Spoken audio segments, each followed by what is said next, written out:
This is where you put your trash. Sometimes this is flooded with a lot of trash, and the trash is on the streets.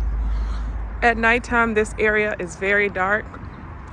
So, it could be a little scary if you're not used to the area to come out at night because it's so dark. There's not a lot of lights on the street. So, at nighttime, this area, like I said, can be very dark. There's not a lot of lights on the street. And when you're coming up these stairs at night, there's very little lighting, so that could be scary at times if you have to walk home late at night from your job.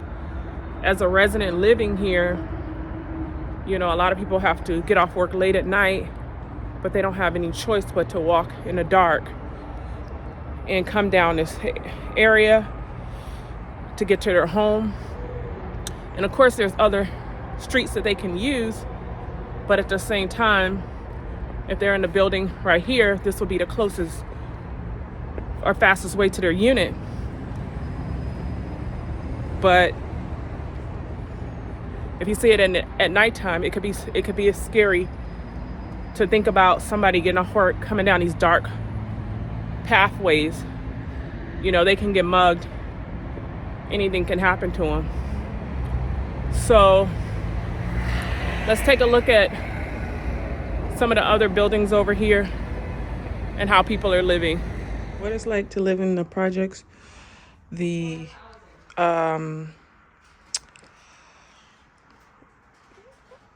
not a lot of room. The units could be a little small at times. So sometimes the residents don't have a lot of storage space to put their stuff. The kitchens are usually pretty small areas.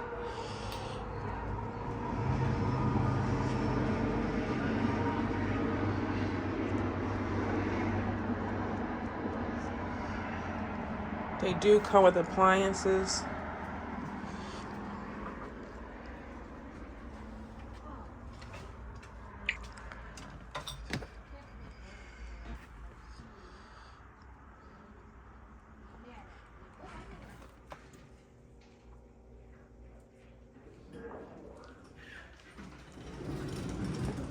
Going down.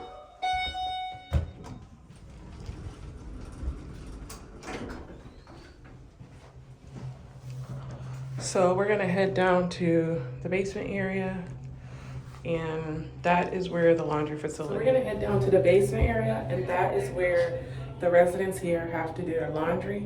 So we're gonna check out what that looks like and how they're living. Going up.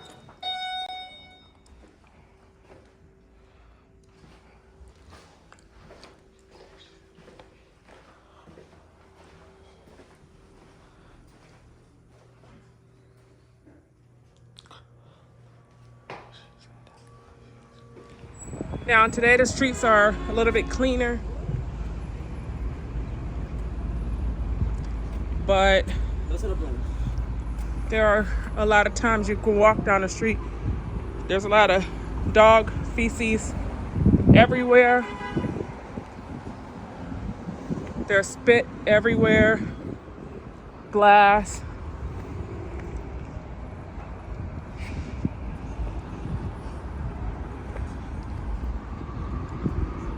Like I said, there's always spit on the ground. And the thing is, I'm not used to spit being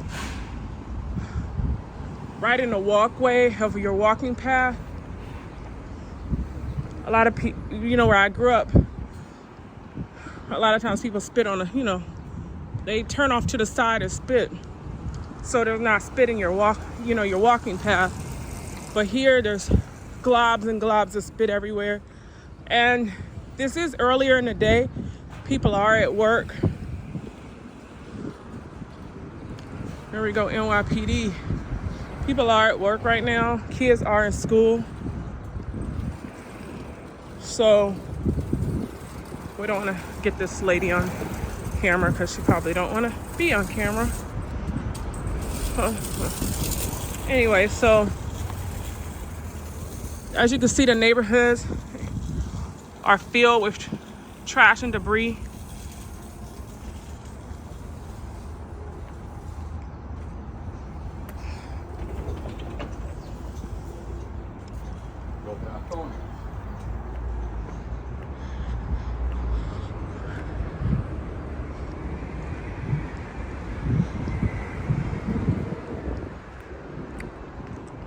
There's always food spilled everywhere out here. Like tons and tons of trash.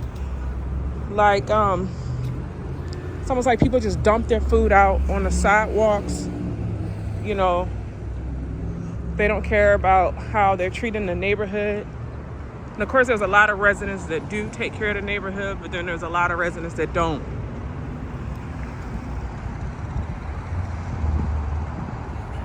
So a lot of people, over 9 million Americans, live in a project or on some type of public assistance from the government. It started back in the 1930s after the Great Depression.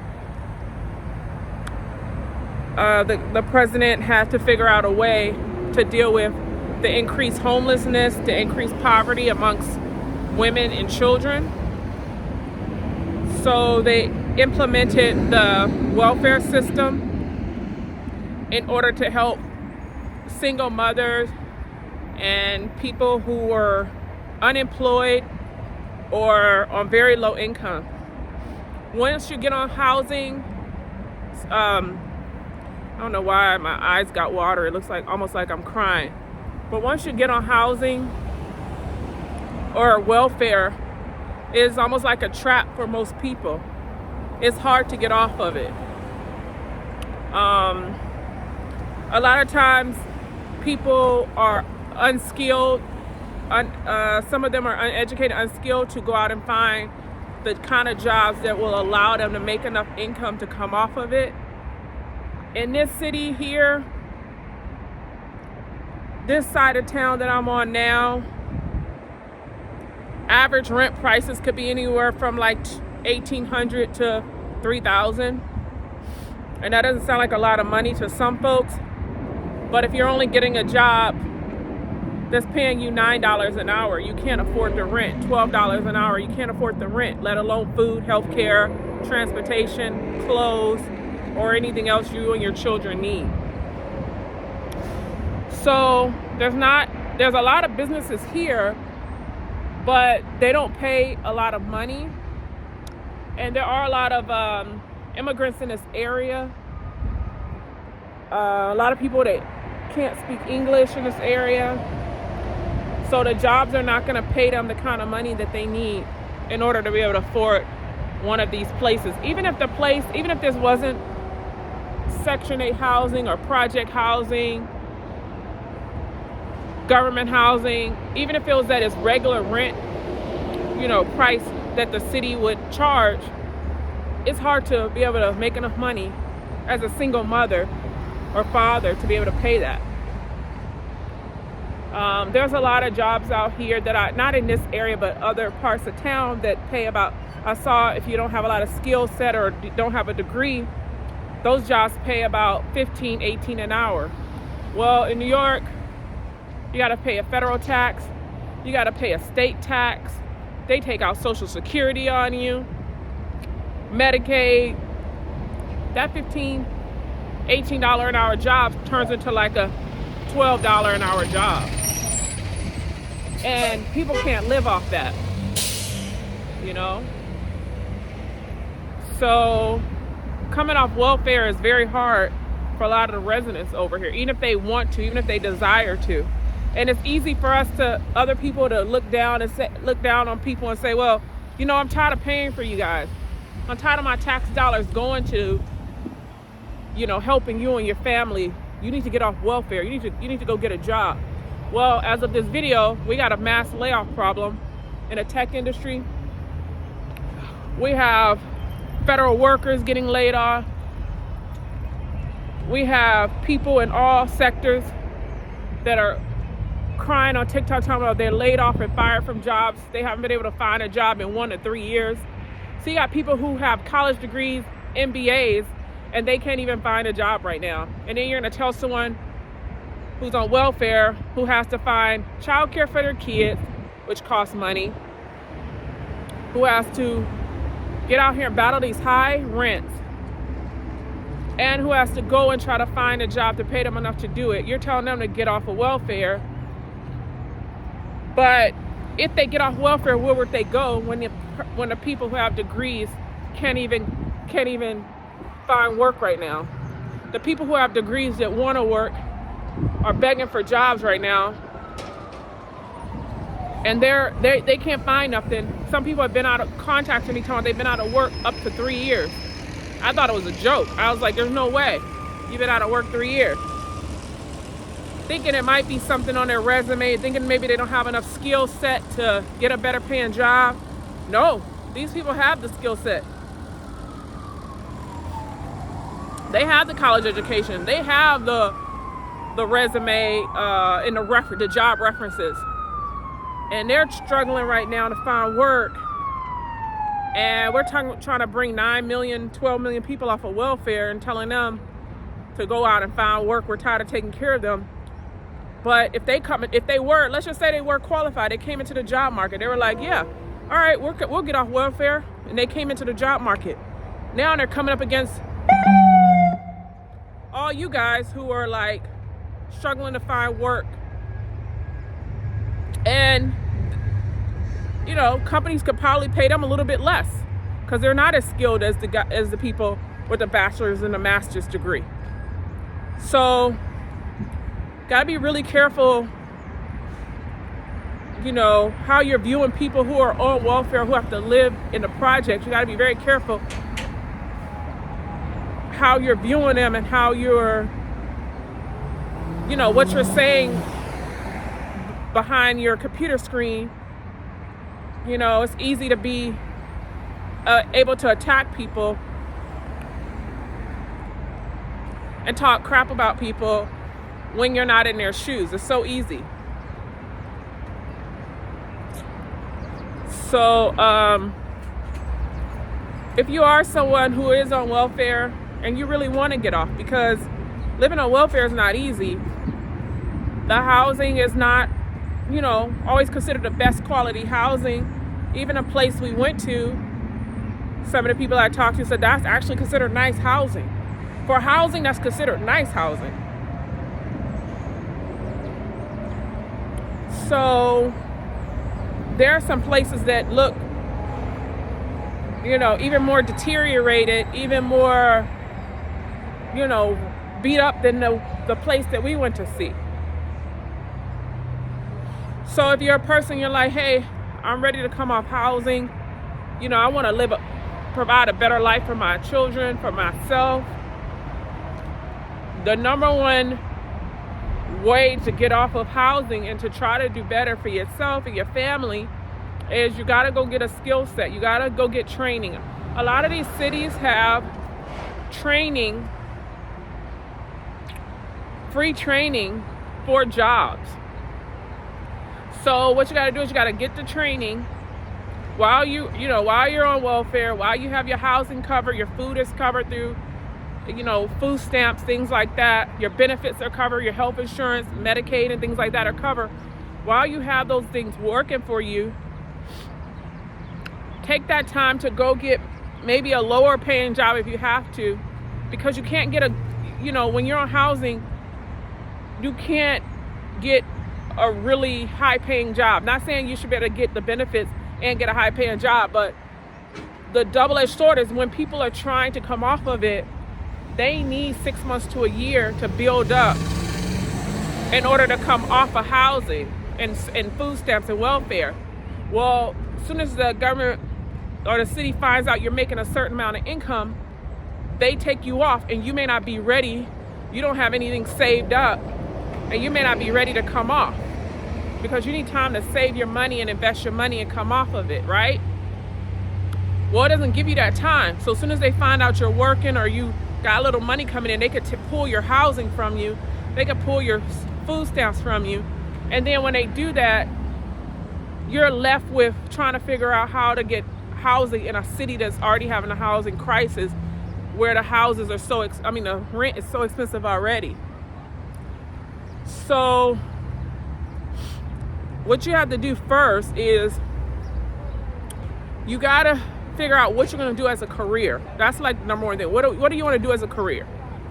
Then try to use any federal aid that you can. Try to stay away from student loans, because student loans will keep you in a bondage for 10, 20, 15 years. and it's really hard to pay off a student loan. But if you can get some free Pell grants, federal grants and things like that, get some free grants, go to school, nursing school, computer science degrees, things like that, whatever.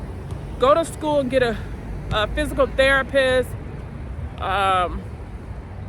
dental hygienist, things like that. Like, go to school and get a job that's gonna pay you at least a good $50K a year minimum. And then you're gonna, once you get that job, then you can get a couple of checks. They're gonna be pretty good sized checks with careers like that. I mean, there's a lot of careers. I know in the computer field, there's a lot of $80,000 to $120,000 jobs starting. So it only takes you a few checks before you have 10 grand saved up, 15 grand, 20 grand. In 6 months, you can have 20 grand saved up if you go get a job paying you between 80 to 120,000. So once you can get a few checks saved up, then you can wean yourself off of the government aid and then do it that way. Because if you have the government aid, then you go get a job, even if it pays 30 grand, 40 grand, you may lose a lot of your benefits. And that's still not enough because they're taking taxes out of that 30, 40 grand. If you're getting a job, maybe a little more like around that 50, 60 grand, and they're taking taxes, then I'll put you back around that 40 something grand. So you still have some wiggle room. If you're getting a job between that 80 to 120 grand, that's gonna put you, after taxes, they're gonna take about 20%, 25%. That's gonna put you around that 70, 80 grand mark, somewhere around that area. So you still got you still are making a decent enough income where you can save a couple of checks and wean yourself off of government assistance. Once you get off government assistance, you're gonna use my other strategies that I teach about in the videos about, building out your escape plan. Because one day, even if you love your job, you're gonna either have to retire from it because you're of age, or sometimes those jobs don't work out and you wanna try something else, go into another field. So you're gonna need some money saved up. You might wanna start your own business. So what you're gonna do is you're gonna start putting money into some diversified funds, things that are not high risk at first because you're learning how to invest at first. And then as you build up your investment knowledge, you can start getting into some more aggressive growth funds or international funds or small cap. And, that gives you, you're gonna have to be in those funds for up to, 5 to 10 years. So that gives you time to weather any market turbulence. But when you're first getting started and you're coming off government assistance, you may not be able to take that kind of high risk. Cities like this, homes are very expensive. They start at like $600 for, one bedrooms, $1 million in Manhattan for one bedrooms. So this isn't a place you could probably buy a house real easily unless you go way out to the suburbs or go upstate. Then you could probably find something, more reasonable price on that kind of salary. But for the most part, on that kind of salary, most people in this area are going to be renters. But yeah, there is a way to get out of poverty, and there's a way to get out of the projects and move up. There's definitely a way. It's just going to take planning because you don't want to lose your benefits, and that's why a lot of people, like I said, can't come off of it because they just, it's just not enough money at a lot of these jobs for their skill set. So they have to work on their skill set, build that up, get some kind of certification to get out of this situation. Because there's a lot of great people that live over here, a lot of friendly residents, but there's also a lot of crime as well. And some, like I said, sometimes it's not safe to walk down the street. Sometimes it's not safe for your kids to play.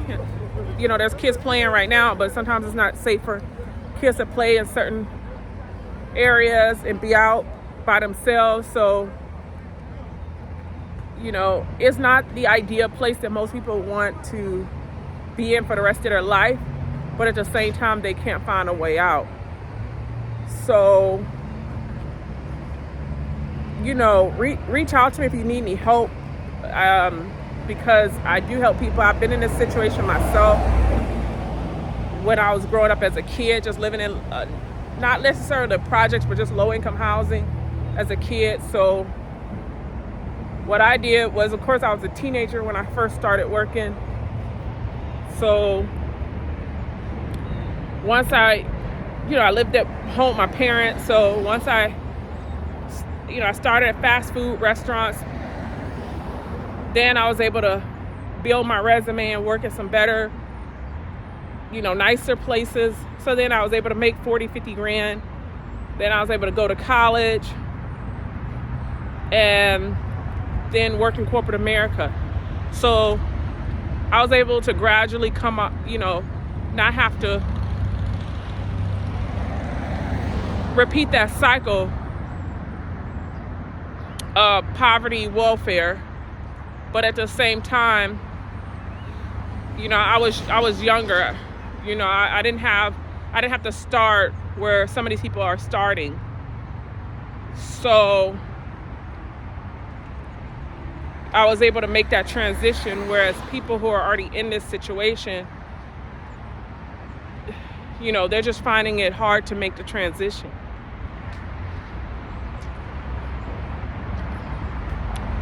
So I wanted to make this video to encourage you that if you want to get out of poverty, if you want to move out of the project, if you want a better life for yourself, start with the education piece. That's going to be the key to getting out of this situation. It's going to be education, and it's going to be building up that resume and that skill set so you can go and get yourself a better paying job. And just start learning how, because a lot of people who have six-figure jobs don't even know how to budget their money. So start learning about money while you're living in a situation. Start learning about how to budget the money that you're going to be getting from your job. Start learning how much are you really going to make, and if you can start looking for housing that you can afford at that range of your salary. See it if there's housing available. Before you come out of the project, before you come off housing, make sure there's available housing for what you can afford. Make sure you save up some money too, because if you have a good deposit, most landlords will take you. If you have a good deposit, even if you don't have the best credit. And that's another thing. You got to build up your credit score, because even if as a renter, even if you're not buying, a lot of landlords want you to have a decent or good credit score. So you have a decent and good credit score, plus you got a good amount of money saved. You can give them a couple of months rent in advance. You can usually find a place where they'll take you. So yeah, that's what I wanted to share with you today. Just what it's like for people out here. The struggle is real for people out here, and show compassion, and then show people, how they can make the transition for those who want it, because everybody doesn't want it, but those who want to get out of this situation, get out of poverty. There's a lot of rats or roaches in these places, and they don't want to continue to live that way. They don't want to continue to live in tight quarters where they don't have enough room to put their stuff, and they don't have adequate place to call home. So just show them, if you know somebody in a situation, just kind of show them what the possibilities are, and that they can make the transition off of housing and Section 8 and poverty if they want to. So guys, I'm gonna go ahead and wrap up this video. Drop a comment below if you were able to make the transition off of welfare or out of the projects, and now you have been able to improve your life. Drop a comment below. If you need help with your transition or your escape plan, reach out to me. I'm always happy to help you. Thank you guys so much for watching the video, and I'll see you guys in the next video.